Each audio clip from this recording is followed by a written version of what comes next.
երեք հմեկ էի նայում ու տեսնում էի, ասում էին, որ Հայաստանը շատ զարգացած երկիր է։ Պատմում են, որ Շվեյցարիային տվել անցել է։ Ասում էին, աղքատություն չկա էլ, ոչ մեկ էլ խոպան չի գնում, երկիրը զարգանում է ու մեծանում է, ասում է, մենք ուղղակի չենք զգում էդի։ Հմեկին, որ նայում ես, տեսնում ես, որ ոնց որ ամեն ինչ լավ է գնում, էլ խի ենք սենց տանջվում մենք, խի միլիոնավոր հայեր սենց ցավում իրանց երկրի համար։ Հետո անջատեցի հմեկը ու սկսեցի բոլորին զանգել հարցնել դուք ոնց եք մտածում։ Նաև ընկերներին զանգեցի Գեղարքունիքի մարզից։ Ասեցին, դե ոնց ասենք, գյուղի տղամարդկանց 90%-ը ստեղ չի։ Գործ չկա։ Փաստորեն հմեկը ոնց որ մի քիչ չափազանցնում է։ Եթե այդքան ամեն ինչ լավ է, ինչու են մարդիկ Հայաստանից գնում։ Վոլգոգրադում երևի հայերի մեծ մասը ում գնում ես գավառից է։ Բոլորը լավ գործով, բանով, բայց հայրենիքի հանդեպ կարոտով։ Ուրիշ քաղաքներում է նույն բանն է։ Դուք ձեր շրջապատում կա մարդ, ով արտագնա աշխատանքի բարեկամ չունենա։ Գործարանները երկրում քանդվել է, մարդիկ ստիպված են եղել գնալ դուրս աշխատեն։ Որպեսզի իրենց ընտանիքը պահեն ու փառք Աստծո պահում են, լավ պահում են, հնարավորություն տալիս են, բայց մեր երկրի համար, որպեսզի այդ մարդիկ մնան մեր երկրում, որպեսզի երկիրը շարունակի ապրել, համայնքները շարունակեն ապրել, մեզ պետք է վերականգնենք այդ պոտենցիալը, ինչ որ ունեցել ենք, վերականգնենք այդ գործարանները, ինչ որ ունեցել ենք։ Եթե մենք ապագա ենք տեսնում Հայաստանի համար, մենք պետք է աշխատատեղեր ստեղծենք Հայաստանում։ Հայաստանին պետք է ղեկավար, ով կարիք չունի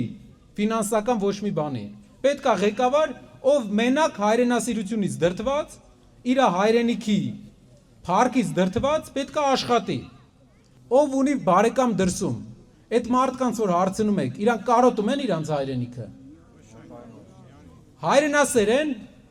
շատերը ասում են Սամվել Կարապետյանը Ռուսաստան է գնացել,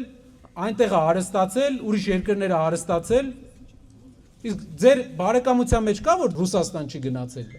Ու կա մարդ, որ գնալով իր հայրենասիրությունը այսքան իջել է։ Ավելի չի մեծանում Սփյուռքում ապրելով։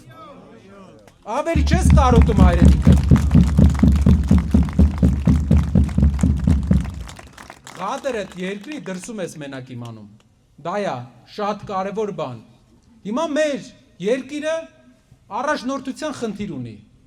Աստծո տված ճանապարհով գալով եկել ենք այնտեղ, որ Կարապետյանը հանդես է եկել որպես Հայաստանի հաջորդ վարչապետի թեկնածու։ Չունի որևէ ցանկություն, չունի որևէ Հայաստանի համար որևէ ցանկություն բացի աղքատության աղտարումը, որտեղ հոգնել ենք թույլ լինելուց, հոգնել ենք հարևան ազգերի մեջ ամենաթույլը լինելուց։ Մեր երկրին պետք է միասնություն, պետք է ղեկավար ոչ հնից, ոչ նորից, որպեսզի ժողովուրդը, ամբողջ ժողովուրդը նոր մարդու հետ կապի հույսը ու ատելություն փոխադարձ չլինի։ Երբ որ միանանք ու տնտեսական առաջնորդ լինի մեր երկրում, մեր երկիրը համ բարեկեցիկ կլինի, համ ուժեղ։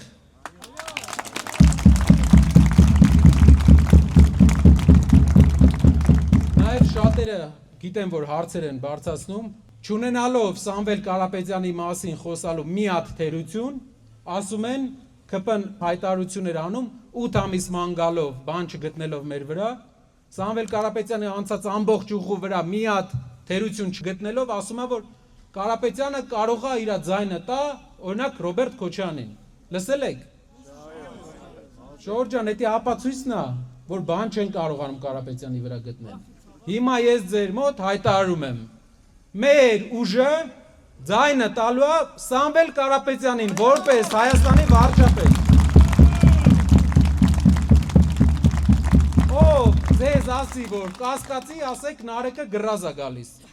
Ինչքան ինչ գրազ ուզում են, թող ասեն։ Ու գրազը դուք կվերցնեք հաղթելուց հետո։ Շնորհակալ եմ գավառցիներ ջան։ Մենք իրար հետ պետք է ուժեղ երկիր սարքենք, պետք է մեր երկրում մեղվաբուն լինի,